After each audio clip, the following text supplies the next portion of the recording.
তুই সিগারেট খাচ্ছিস? না, আমি সিগারেটই তো খাচ্ছি, দেখতে পাচ্ছিস না? একটু আগে তো নিজে গলা ফাটাই বলতেছিলি যে ও টেনশনে পড়লে সিগারেট খায়। আমি টেনশনে আছি তাই সিগারেট খাচ্ছি। তাই না, তাই না। সত্যি না, সত্যি না। খুব টেনশন হচ্ছে। দেখে দেখে দেখে দেখে দেখে আরে ধুক ধুক ধুক ধুক। আসলে তো এই টেনশনের নাম কি জানিস? নার্ভাস 99।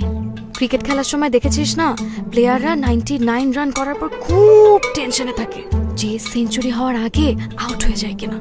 তোর অবস্থাও হচ্ছে সেরকম, যে বিয়ের আগে বোল্ড আউট হয়ে যাস কিনা।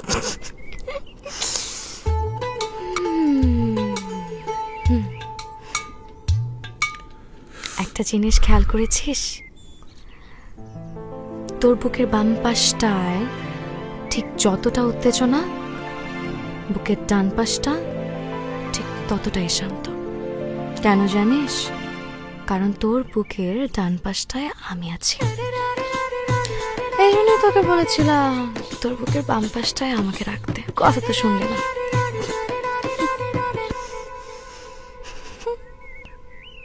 না না না না না না, ঠিক আছে ঠিক আছে। তুই এক কাজ কর, তুই সিগারেটটা আরো বেশি বেশি করে খা, যাতে সিগারেটের আগুনে তোর বুকটা জ্বলে পুড়ে একদম ছারখার হয়ে যায় আর তুই মরে যা।